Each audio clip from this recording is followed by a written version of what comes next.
Have you maxed out your credit card, bought shares with borrowed money, taken out a large home loan believing that prices always go up? If the answer is yes, you may be living on borrowed time. This is the story of the greatest financial crisis we'll ever see, the one that is on its way. If you don't want bubbles to burst, then don't blow them up in the first place. If the 90s were good to America, the next decade delivered a brutal reckoning. First came the impact of the dot-com boom and bust. Then the horror of 9/11. Finally, another shattering blow, the global financial crisis. Just tell us how you're feeling. It's awful, I know, but... It sucks. We're not going to move through this in a straight line. There are going to be some real rough spots along the road. For some, these were unrelated events. For others, there was a common thread. As each financial crisis arrived, the answer was the same. Lower interest rates, bail out the bad guys, and invite speculation. We had a $787 billion stimulus bill, but only about 1/3 of it was truly stimulus. By that I mean timely, targeted, and temporary. The other 2/3 were things that people wanted to do, had been wanting to do for a long time, but they didn't want to have to pay for it. Tonight on Four Corners, filmmaker Martin Borgs takes a provocative look at the GFC and the response to it. Is the world back on track, or are we on the path to an even greater economic catastrophe?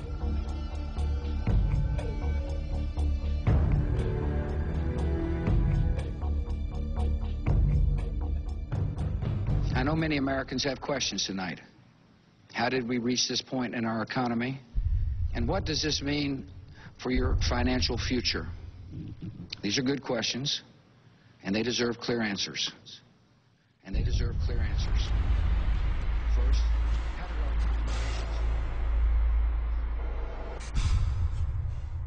They took down the symbols, the financial symbols of America, the twin towers of the world trade. Today, we've had a national tragedy.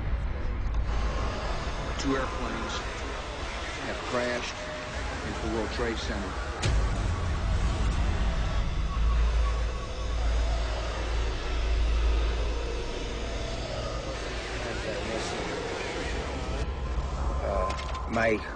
My old company, my old company where I used to work, the whole company's missing.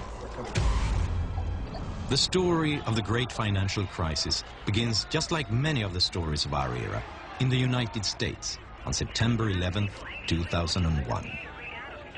The terrorists knew exactly what they were doing, striking at the ultimate symbol of the global economy.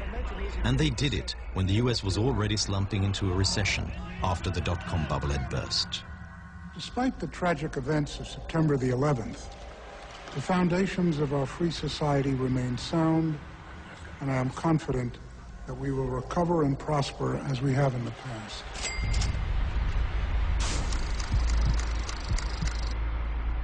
In spring 2001, the Federal Reserve started lowering interest rates.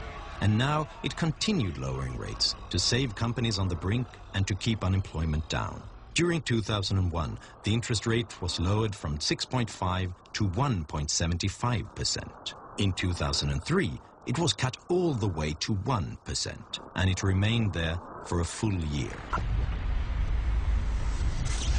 Predicting the panic of 08, the economic 9/11, and the current economic crisis that we're still in was probably one of the easiest forecasts we've ever made in our 30 years of trend forecasting. It was very simple. Gerald Celente lives in Kingston, a few miles north of New York. He's one of the top trend analysts in the US. He has been called a modern Nostradamus. He didn't just predict the current crisis. He also predicted the dot-com bubble and the stock market collapse of 1987. Immediately after 9/11, the President of the United States, George W. Bush, told the people to be good Americans and go out and shop. But how are they going to do it? You're in a recession. Federal Reserve comes to the rescue. In his memoir, Federal Reserve Chairman Alan Greenspan writes that he knew that low interest rates might cause a bubble. It's party time! Traditionally, central banks remove the punch bowl once the party starts.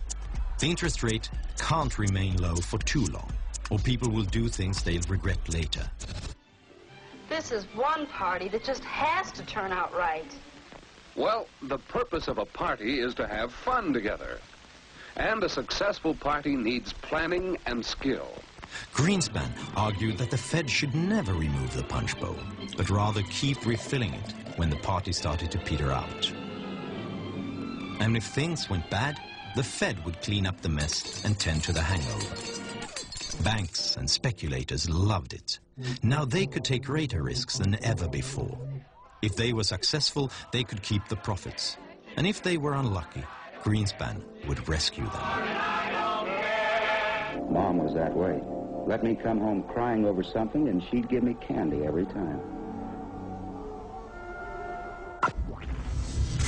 When you see the stock market come down and the real estate bubble burst, all that phony wealth is going to evaporate. And all that's going to be left is all the debt that we accumulated to foreigners. Peter Schiff is another analyst who was roundly mocked when he predicted a crisis for the U.S. economy in the midst of the boom. We went on an unprecedented global spending binge. American citizens borrowed and spent trillions of dollars to buy stuff. And that is why we're in so much trouble. It was because we got drunk on all that Fed alcohol. Fed alcohol. Fed alcohol.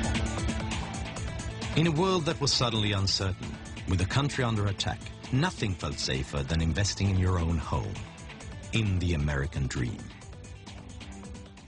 I do believe in the American dream. I believe there is such a thing as the American dream. Owning a home is a part of that dream. It just is. Right here in America, if you own your own home, you're realizing the American dream. Vernon Smith was awarded the Nobel Prize in Economics in 2002. He received it for his research in experimental economics. In his experiments, he puts economic theories to the test. Smith is an expert on bubbles. If you can buy a home with almost nothing down, then you do well if the prices continue to go up. If it goes down, well, then you have an incentive to walk away from it and let the bank have it. Low interest rates caused a housing bubble. Cheap loans encouraged people to buy more and bigger homes. Housing prices began to rise by 10% a year. So many took out a second mortgage on their old house to fund consumption. You want to go on that vacation? Buy some new clothes? How about put an addition on your house? You don't have the money? How about a home equity loan? That's for you. Let's use your house as a piggy bank. The banks granted loans to almost anyone. Why would you need a decent income to buy a home if you can get rich just living in it? The market even coined the term Nina loans. No income, no assets, no problem. You'll get a loan anyway. The legislation was more aggressively pushing lenders to lend to people of modest means, people whose incomes were 80% of the median income or below. Politicians encouraged this. For a long time, both the left and the right have been encouraging home ownership. So they've created deductions, subsidies, and insurances. And they created two huge mortgage financing companies, Fannie Mae and Freddie Mac. Their job was to use thousands of billions of dollars to insure loans for people who couldn't get them on the open market. They were government-sponsored enterprises. They had private owners, but they had been created by Congress, and their transactions were guaranteed by the government. So particularly Fannie Mae and Freddie Mac are government-sponsored enterprises, and what it means is they're private, not now maybe, but they're private companies that have special charters from the government. And the thing about government-sponsored enterprises, which is the main thing people are talking about, is a sense that they're guaranteed by the government.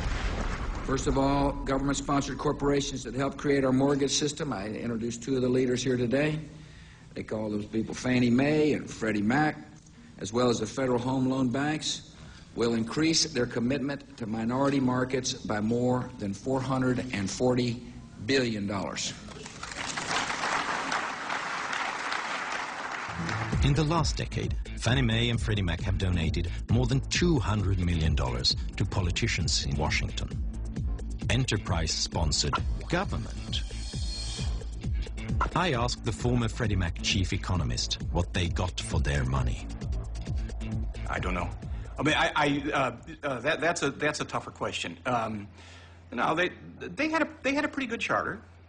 They were regulated in a spotty way. In many ways, the regulatory structure wasn't that bad, but it was the case that the regulatory structure was a compromise. It wasn't a treasury, it wasn't a housing, really. It was somewhere in between. You know, there was a huge moral hazard, courtesy of the government, in the mortgage market. When the government, through Fannie and Freddie, started to guarantee mortgages, then the lenders were no longer worried about getting their money back because the government said, we guarantee it. And so that's why I've proposed, urged Congress to fully fund the American Dream Down Payment Fund. This will use money, taxpayers' money, to help a qualified low-income buyer make a down payment. Well, greed has to be balanced with a certain amount of fear, and that's what down payment rules are all about, and amortization rules, is to keep people from carried away by, as you say, the greed of expecting to become rich by buying a home and reselling it at a higher price. And that's important. And one of the barriers to home ownership is the inability to make a down payment. And if one of the goals is to increase home ownership, it makes sense to help people pay that down payment. This is the problem, the moral hazard. We gave a moral hazard to home buyers. Once you say that you can buy a home with no down payment, all of a sudden there's no risk to the borrower. He doesn't care if he overpays, because if the house keeps going up, he makes money. If it stops going up, the bank loses the money. You know, we have moral hazards in our banking system. The U.S. government guarantees all bank deposits. Well, what does that mean? That means that depositors don't care what the banks do with their money once they deposit it, because they know the government guarantees it. And the federal government obviously has to play an important role, and we will. We will. I mean, when I lay out a goal, I mean it. Why are they doing that? Why can't we let mortgages be financed in the private sector? The reason is because the private sector would not finance these crazy mortgages, and real estate prices would have to come down to levels that people can actually afford. How can you promote home ownership if people can't afford the home? The big banks dared to make riskier loans because they had started repackaging loans and selling them to others as securities. They sold them to each other, to Fannie Mae and Freddie Mac, and they sold them to Norway, to Germany, and to China. If the loans turned bad, someone else would end up with a hot potato. Everybody wanted to buy because the rating agencies that rate securities gave the mortgage-backed bonds their highest rating. They promised huge payoffs at near zero risk. The rating agencies thought that house prices would just keep rising. And then there was that minor detail that the rating agencies were being paid by the sellers of the securities. And I think the process was corrupted. First of all, the government licenses Moody's and Standard & Poor's, so there's only a few companies who are authorized to rate these bonds, so it wasn't really a free market. The government was in bed with Moody's and with Standard & Poor's, but also you had this perverse relationship between Wall Street and the rating agencies where they were paying the rating agencies to rate the products that they were structuring. And so there was, you know, this was an incestuous relationship where they knew if they put bad ratings on them, they wouldn't sell. And if they didn't sell, they wouldn't be making all this money constantly rating them. They were great days, but it was all based on a market on steroids.